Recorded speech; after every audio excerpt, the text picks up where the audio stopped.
ಸಲಾಮು ಅಲೈಕುಮ್. So ನಾನು ಇವತ್ತು ನಿಮಗೆ ತೋರಿಸ್ತಾ ಇದ್ದೇನೆ ಸ್ಯಾಂಡ್ವಿಚ್ ಮಾಡೋದು ಒಂದು ಓವನ್ ತೋರಿಸ್ತಾ ಇದ್ದೇನೆ. ಸೊ ತುಂಬ ಈಸಿ ಆಗುತ್ತೆ ಆಯಿತಾ. ಖಂಡಿತವಾಗಿ ಇದನ್ನು ತಗೊಳ್ಳಿ.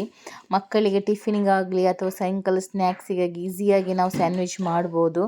ಸೊ ನೋಡಿ, ನಾನು ಸ್ವಲ್ಪ ಮಸಾಲೆ ಹಾಕಿ ನಿಮಗೆ ತೋರಿಸ್ತಾ ಇದ್ದೇನೆ. ವೆಜ್ಜಲ್ಲಿ ಸ್ಯಾಂಡ್ವಿಚ್ ತೋರಿಸ್ತಾ ಇದ್ದೇನೆ.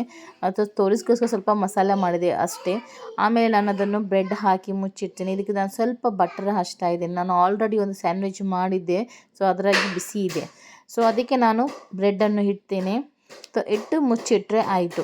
ನಾನು ನನ್ನ ಮಕ್ಕಳಿಗೆ ಏನು ಮಾಡ್ತೇನೆ, ಮಸಾಲ ಮಾಡಿ ಫ್ರಿಜ್ಜಲ್ಲಿ ಇಟ್ಟು ಬಿಡ್ತೇನೆ. ಬ್ರೆಡ್ ತಗೊಂಡು ಬಂದು ಇಟ್ಟು ಬಿಡ್ತೇನೆ. ಸೊ ನಾನು ಜಾಸ್ತಿ ಮಕ್ಕಳಿಗೆ ಬ್ರೌನ್ ಬ್ರೆಡ್ಡೇ ಕೊಡೋದು. ಸೊ ಯಾಕಂದರೆ ಅದು ಹೆಲ್ತಿಗೆ ಒಳ್ಳೆಯದು, ಇದು ಹೆಲ್ತಿಗೆ ಒಳ್ಳೆ ಅಲ್ಲ.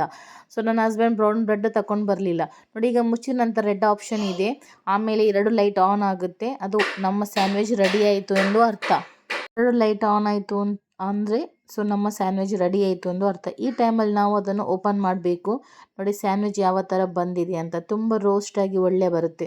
ಇದರಲ್ಲಿ ನಿಮಗೆ 2 ಟೈಪ್ ಸಿಗುತ್ತೆ. ಒಂದು ಡಿಸೈನ್ ಬಂದು, ಇದೊಂದು ಪ್ಲೈನ್. ನಾನು ಪ್ಲೈನ್ ತಗೊಂಡು ಬಂದೆ. ಸೊ ನೋಡಿ, ನಾನೀಗ 4-5 ಸ್ಯಾಂಡ್ವಿಚ್ ಮಾಡಿದ್ದೇನೆ. ಸೊ ನಾನು ನನ್ನ ಮಕ್ಕಳಿಗೆ ಮಸಾಲ ಮಾಡಿ ಇಟ್ಟರೆ ನನ್ನ ಮಕ್ಕಳೇ ಬಂದು ಮಾಡಿ ತಿಂತಾರೆ. ತುಂಬ ಈಸಿ ಇದೆ. ಮಕ್ಕಳು ಸ್ನ್ಯಾಕ್ಸಿಗಾಗಲಿ ಟಿಫಿನ್ಗಾಗಲಿ ಬೆಸ್ಟ್ ಅಂತ ಹೇಳ್ಬೋದು. ವೆಜ್ ನಾನ್ ವೆಜ್ ಎಲ್ಲ ಮಾಡಿ ಕೊಡ್ಬೋದು, ಸ್ವಲ್ಪ ಚೀಸೆಲ್ಲ ಹಾಕಿ. ಸೊ ನೋಡಿ ಯಾವ ಥರ ಬಂದಿದೆ, ತುಂಬ ಟೇಸ್ಟಿ ಆಗುತ್ತೆ. ಸೊ ನನಗೆ ತುಂಬಾ ಇಷ್ಟ ಆಯಿತು. ಬೇಗನೆ ಆಗುತ್ತೆ, ಒಂದೇ 1 ನಿಮಿಷದಲ್ಲಿ ನಮ್ಮ ಸ್ಯಾಂಡ್ವಿಚ್ ರೆಡಿ ಆಗುತ್ತೆ. ಮಸಾಲ ಮಾಡಿ ಇಟ್ಟರೆ ಸಿಂಪಲ್ಲಾಗಿ ಮಸಾಲ ಮಾಡಿ ಫ್ರಿಜ್ಜಲ್ಲಿ ಇಟ್ಟು ಬಿಡಿ. ಮಕ್ಕಳು ಸ್ಕೂಲ್ ಬಿಟ್ಟು ಬಂದು ಸ್ನ್ಯಾಕ್ಸ್ ಮಾಡಿ